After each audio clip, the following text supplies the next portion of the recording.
The first things Satoru Gojo noticed was the silence. No cursed energy, not a trace. No lingering hatred hanging in the air. No monsters born from fear. No familiar pressure crawling across his skin. Nothing, which was impossible. Gojo floated weightlessly in darkness, fragments of blue energy drifting around him like shattered stars. Moments earlier, he had been fighting a special-grade curse in Shibuya. The battle had torn through entire buildings before something ruptured in the middle of the domain clash. Then reality split open, and now a city appeared beneath him. Modern, massive, bright. Gojo adjusted his blindfold slightly. No curses, no constant background noise of suffering. For a fleeting second, the emptiness felt almost peaceful. Cars moved along crowded streets far below. Giant holographic advertisements covered skyscrapers. People walked casually across sidewalks, completely unaware that the strongest sorcerer alive had just appeared in their sky. Then gravity remembered him. Gojo dropped. The air exploded around his body as he crashed through clouds and descended directly toward the center of Musutafu. Pedestrians screamed. Heroes looked upward. Phones immediately started recording. "Oh, this is going to be annoying," Gojo sighed. "At least they're staring because of me and not because something wants to eat them." He landed in the middle of a public intersection. The impact shattered concrete for nearly 50 meters in every direction. Cars flipped backward. Windows burst outward from nearby buildings. But nobody was hurt. Infinity had redirected the force around civilians instinctively. Some habits were impossible to break. Dust rolled through the street, and in the center of the crater stood a tall man in black with white hair and a blindfold. A little girl stared at him from the sidewalk. Gojo waved. "Hey!" Then alarms began blaring across the city. 3 minutes later, pro-heroes surrounded the area. Edge Shot, Kamui Woods, Death Arms, and finally, All Might. Even weakened, his arrival changed the atmosphere instantly. Civilians cheered, reporters screamed. Heroes relaxed slightly. The symbol of peace landed at the edge of the crater and studied the stranger carefully. Gojo smiled immediately. "Oh wow," he said. "You're huge."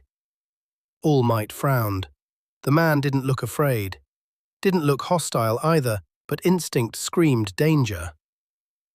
"Who are you?" All Might asked. "Satoru Gojo." "And your quirk?" Gojo tilted his head. "My what?" The silence afterward felt heavier than the crater itself. Before anyone could respond, Kamui Woods attacked. Branches erupted from the pavement and wrapped around Gojo instantly. Or at least, they tried to.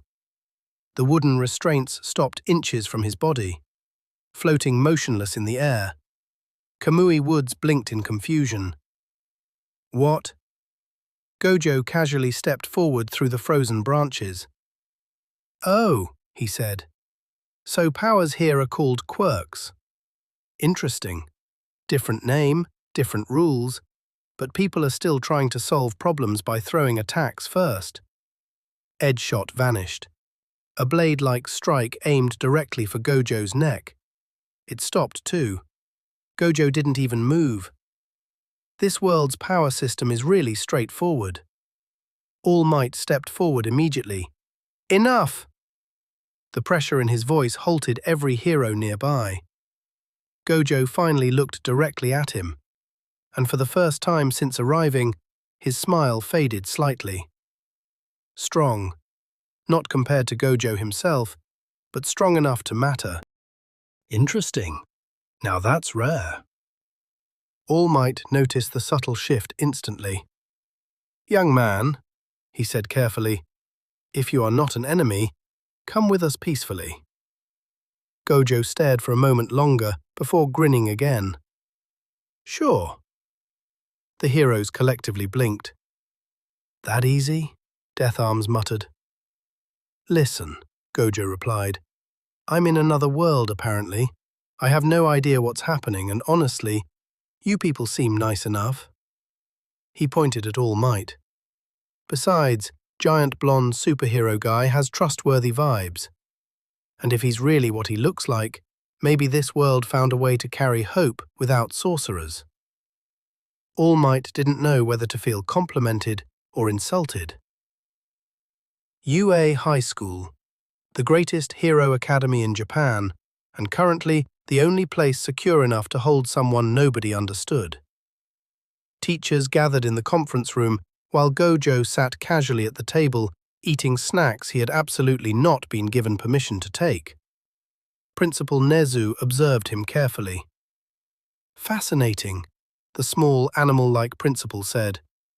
No detectable quirk factor whatsoever. Recovery Girl nodded grimly. And whatever energy he does possess, it doesn't resemble anything we've studied. Aizawa leaned against the wall with crossed arms. I tested my quirk earlier. Everyone looked at him. It didn't erase his abilities. That changed the room instantly, because Erasure worked on almost everything. Gojo raised his hand lazily. To be fair, my abilities technically aren't quirks. Aizawa narrowed his eyes. Explain. So Gojo did. Cursed energy, sorcerers, curses born from humanity's negative emotions. Nobody believed him at first. Then he demonstrated limitless. The room went silent after watching bullets stop mid-air inches from his skin. Nezu's eyes gleamed with excitement. A power beyond conventional quirk mechanics. All according to the laws of infinity, Gojo said proudly. Present Mike whispered, I understood literally none of that. Midnight nodded. Same. All Might studied Gojo quietly throughout the meeting. There was something strange about him. Gojo acted carefree, arrogant, playful. But underneath it, All Might sensed exhaustion, the kind carried only by people forced to stand alone too long. Gojo noticed the look. Sharp guy. Finally, Nezu folded his paws together. Well then, he said happily, until we discover a way to return Mr. Gojo home, perhaps he could assist at UA. Aizawa nearly choked. You want him teaching students? He's powerful, Nezu replied, intelligent, adaptable, and despite appearances, Nezu smiled slightly. He protects people instinctively. Gojo blinked. For a moment, memories of students he'd failed to save flickered through his mind, then laughed. Oh, this sounds fun. Maybe this time things could be different.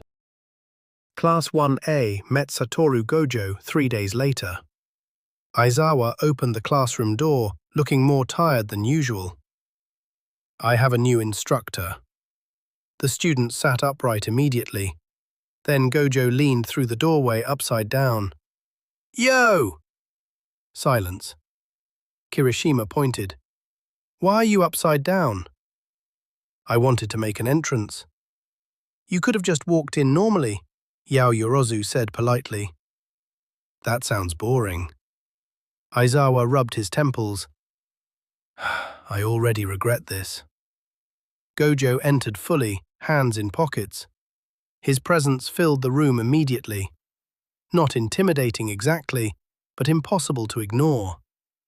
Kids. Actual kids training to be heroes. Midoriya stared intensely. No visible support gear, no mutation traits, no obvious quirk activation.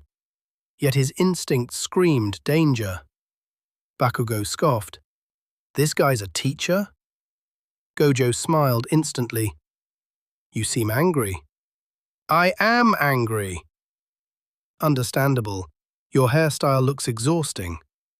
The class exploded laughing. Bakugo detonated his desk. I'll kill you! See? Anger issues. Aizawa left the room immediately.